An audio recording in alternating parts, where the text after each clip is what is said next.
Hamas diklaim minta bantuan Rusia untuk gebuk Israel.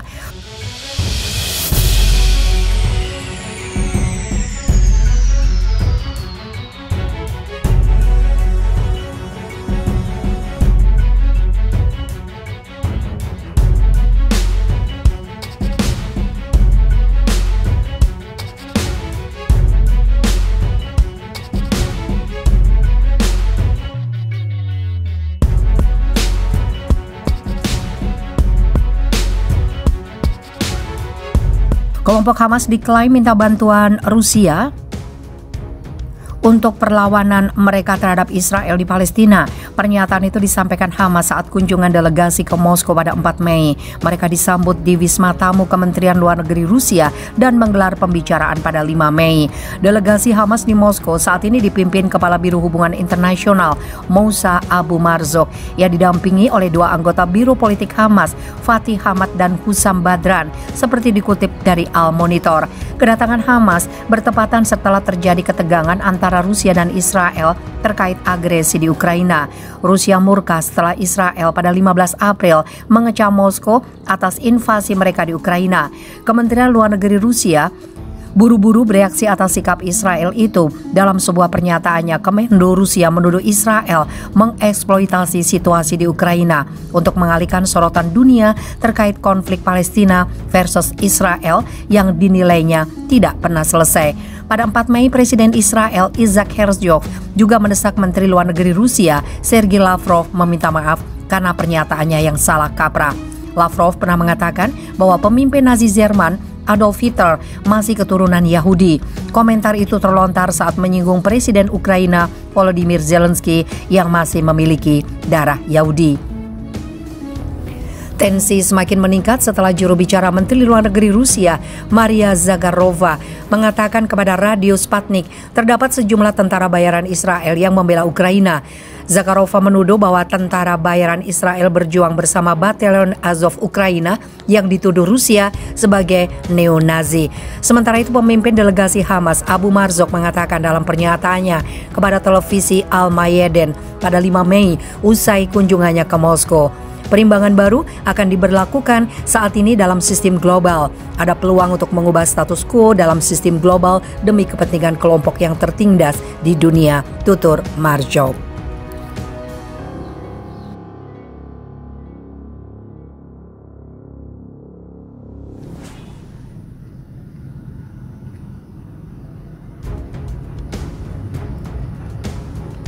Mengenal SAS, pasukan bayaran Inggris di Ukraina pernah dipermalukan pasukan TNI. Setelah 2 bulan lamanya berperang di Ukraina, Rusia tidak berhenti melakukan serangan ke negara tersebut. Pasukan Rusia kini tengah fokus melakukan serangan ke wilayah timur Ukraina. Dalam perkembangan terakhir, Rusia tampaknya berhasil menguasai daerah itu setelah menggempurnya selama berhari-hari. Kini Rusia mengarahkan fokus serangannya ke wilayah selatan Ukraina untuk memperluas cengkeramannya. Di tengah perang yang berkecamuk tersebut, muncul rumor bahwa ada campur tangan tentara bayaran Inggris dalam konflik tersebut. Mengutip Mirror.co.uk, Rusia memperingatkan tentara bayaran Inggris bahwa mereka menghadapi kematian jika mereka tetap berada di Ukraina melawan pasukan Vladimir Putin. Peringatan itu dibuat dalam video mengerekam di media sosial ketika Moskow mengumumkan akan meluncurkan penyelidikan resmi atas dugaan peran SAS Inggris di lapangan di Lviv. Komite investigasi terlihat mirip dengan FBI yang bertanggung jawab atas kasus kriminal besar akan memeriksa klaim bahwa ahli sabotase Inggris ada di lapangan. Klaim itu muncul setelah penangkapan warga Inggris Sean Pinner 48 tahun dan Aidan Aslin 28 tahun oleh pasukan Moskow setelah mereka tertangkap berpihak pada Kiev di Donbas. Tetapi sebuah video baru yang diposting di saluran media sosial Rusia Patriotik memperingatkan kawan-kawan dari kedua orang Inggris bahwa nasib mereka akan ada di tangan para pemenang. Perang bukanlah serial TV atau permainan komputer, semuanya nyata di sini.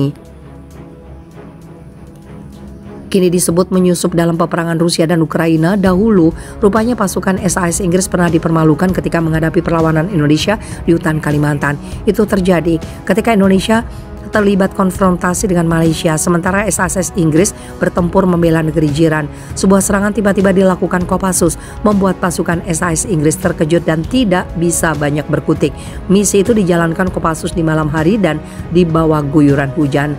Dengan serangan itu Kopassus menewaskan seorang anggota SAS yang menjadikannya tentara ASEAN pertama yang berhasil menghabisi prajurit SAS. Karena keberhasilannya itu mereka pun diberi hadiah pemotongan masa tugas, diberi kehormatan berbaris di depan Presiden Soekarno pada upacara peringatan kemerdekaan tanggal 17 Agustus 1965. Melansir Tribun Jatim, kisah Kopassus bertempur dengan pasukan SAS Inggris menjadi satu di antara kisah heroik saat operasi Dwi Kora dalam konfrontasi melawan Malaysia. Satu di antara pertempuran berdarah antara Kopassus dan pasukan elit kerajaan Inggris tersebut terjadi di desa Mapu, Longbawan, perbatasan Kalimantan Barat dan Sabah, Malaysia. Pertempuran terjadi pada bulan April tahun 1965. TNI yang gerah dengan penyusupan yang dilakukan pasukan Inggris ke wilayah Indonesia mengirimkan pasukan elit Kopassus ke wilayah tersebut.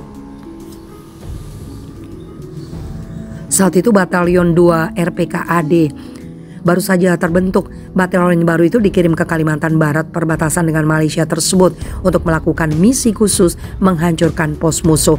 Pasukan elit TNI AD ditempatkan di Balai Karang. Pos tersebut merupakan pos terdepan TNI yang berhadapan-hadapan dengan wilayah Malaysia.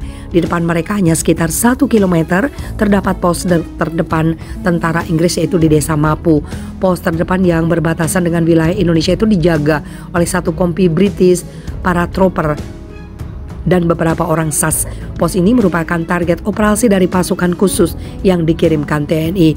Menyerang pos tersebut menjadi prioritas dan misi khusus Batalion RPKAD. Tentu saja bakal merugikan pihak lawan.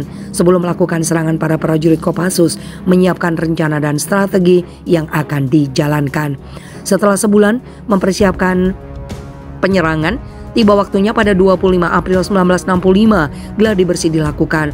Kopassus telah menyiapkan 3 kompi pasukan untuk menjalankan misi tersebut. 3 kompi tersebut telah bersiap di pos Balai Karangan. Saat hari yang ditentukan, Komandan Batalion Mayor Sri Tamigen memutuskan hanya kompi B Ben Hur yang akan melakukan penyerangan. Sementara 2 kompi lainnya tetap berada di wilayah Indonesia untuk berjaga-jaga bila terjadi sesuatu. Dalam penyerangan itu, Kompi B diharuskan membawa persenjataan lengkap. Selesai melakukan persiapan, tim Kompi B mulai menuju sasaran. Mereka bergerak secara senyap melintasi perbatasan antara Indonesia dan Malaysia selepas maghrib. Perjalanan dilakukan dengan sangat hati-hati. Saking hati-hatinya mereka